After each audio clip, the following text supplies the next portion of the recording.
Baik, bismillahirrahmanirrahim. Assalamualaikum warahmatullahi wabarakatuh. Halo semuanya, saya Lijah Holalati, mahasiswa semester 6 dari Prodi Pendidikan Agama Islam di Institut Agama Islam Al-Quran Al-Ittifaqiyah Indralaya.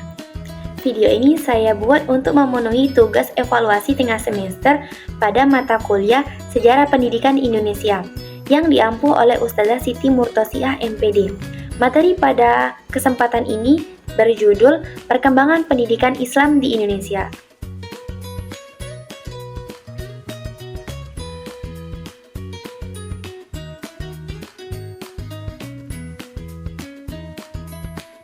Definisi pendidikan Islam. Pendidikan yang berasal dari bahasa Arab tarbiyah memiliki 3 kata asal, yaitu roba yarbu, artinya tumbuh, roba yarbi, artinya berkembang, dan roba yarobu, artinya memelihara.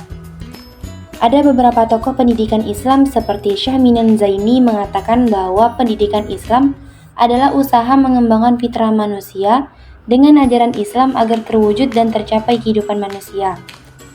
Kemudian Zakiyah Derajat menjelaskan pendidikan Islam adalah suatu usaha yang secara sadar dilakukan guru untuk mempengaruhi siswa dalam rangka membentuk manusia beragama. Dan Ahmad Tafsir menyebutkan pendidikan Islam adalah bimbingan yang diberikan seseorang kepada orang lain agar menjadi muslim berkembang sesuai ajaran agama Islam. Nah, dari beberapa paparan yang diungkapkan oleh ahli pakar tentang pendidikan Islam, dapat disimpulkan bahwa pendidikan Islam adalah suatu proses yang diperoleh oleh seseorang untuk berubah menjadi lebih baik dari segi mental, fisik, dan agama yang diharapkan bisa diaplikasikan dalam kehidupan sehari-hari. Masuk ke pembahasan yang pertama, yaitu A. Dinamika pendidikan. Dinamika pendidikan Islam, terutama di Indonesia, itu mengalami pasang surut atau naik turun, kadang ke kanan, kadang pula ke kiri. Itulah dinamakan sebuah dinamika. Kenapa pendidikan menjadi hal yang penting? Karena pendidikan bisa merubah seseorang yang asalnya biasa-biasa saja menjadi luar biasa. Karena apa? Karena pendidikan. Pendidikan itu bisa merubah. Jadi, pendidikan itu adalah agen perubahan. Pendidikan itu memiliki kekuatan yang tidak terkira. Namun, dengan peran besarnya, pendidikan perlu selalu diperbarui dari berbagai sisi. Nah, berbicara pendidikan yang ada di Indonesia ini memiliki beberapa ciri tersendiri, yaitu pendidikan Islam. Kenapa? Karena di Indonesia, masyarakat itu mayoritas beragama Islam, sehingga pendidikan Islam di Indonesia merupakan suatu keharusan. Banyak model pendidikan Islam di Indonesia, seperti pesantren, madrasah diniyah, atau tempat ibadah seperti surau, langgar, dan lain sebagainya. Pendidikan Islam di Indonesia pada masa pra-kemerdekaan sangat kental dengan pesantren, terutama sebelum abad ke-19. Pesantren adalah lembaga pendidikan Islam yang memberikan bimbingan bagi masyarakat tentang ilmu-ilmu agama. Kemerdekaan Indonesia membawa lembaga pendidikan Islam menjadi poros kekuatan bangsa. Hal ini terlihat ketika terjadi agresi militer Belanda I maupun Belanda II. Para santri bersama-sama mengangkat senjata dalam memerangi Belanda yang ingin kembali menjajah Indonesia. B. Problematika pendidikan. Menghadapi dunia pendidikan pada umumnya dan pendidikan Islam pada khususnya, ada 2 faktor yang menjadi penyebab atau tolak ukur pembahasan, yaitu adanya faktor internal dan juga faktor eksternal. Problematika atau kendala dalam dunia pendidikan itu ada banyak. Namun, pada kesempatan kali ini, saya akan membagi hal tersebut menjadi 2 faktor, yaitu internal dan eksternal. Faktor internal di sini ada 4 problem yang saya ambil, yang menjadi penghambat problematika di Indonesia, yaitu masalah kurikulum, masalah metode pembelajaran, masalah profesionalitas dan kualitas SDM, dan yang terakhir adalah masalah biaya pendidikan. Masuk kedua, yaitu faktor eksternal, rendahnya semangat untuk mewujudkan impian atau eksperimen. Kemudian memories, yaitu kurangnya buku bacaan sehingga peserta didik dituntut bisa menghafal, dan terus menghafal. serta orientasi sertifikat. Di sini para peserta didik hanya dituntut untuk bisa memiliki ijazah dan sertifikat, bukan dituntut untuk memahami, mengkaji, dan mengamalkan apa yang ia dapat, sehingga kurangnya amaliyah antar sesama. C. Pesantren dan perubahan sosial.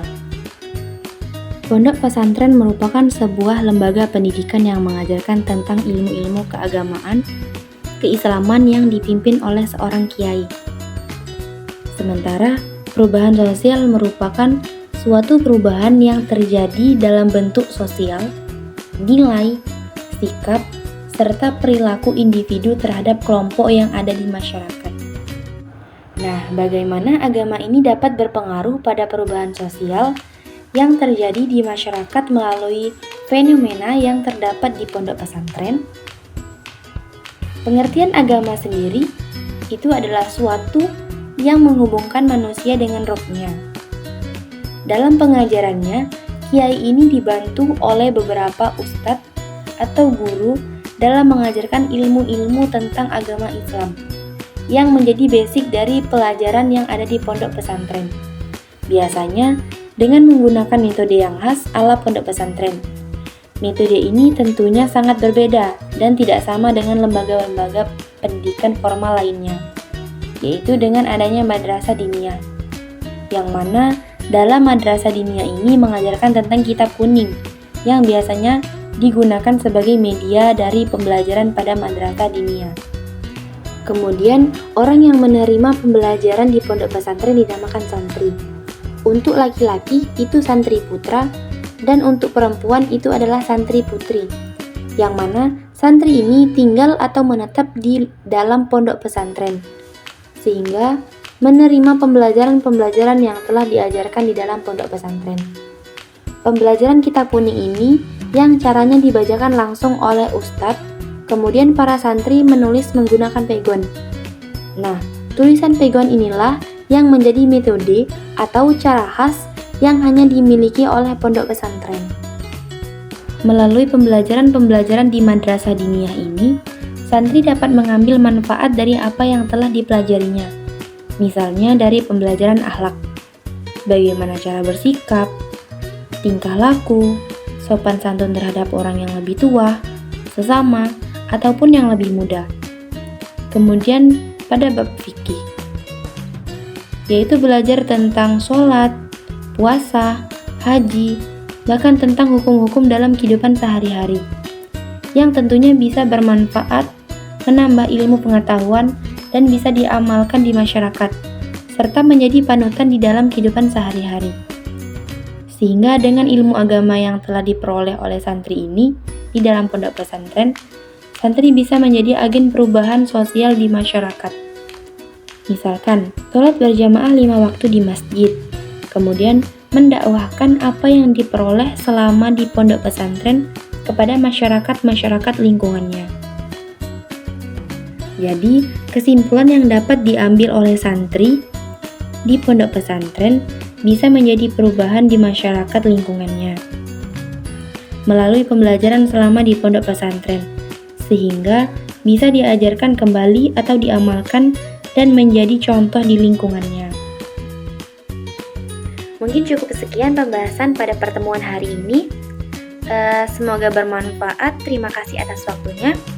Wabillahi taufik wal hidayah. Wassalamualaikum warahmatullahi wabarakatuh. Sampai jumpa.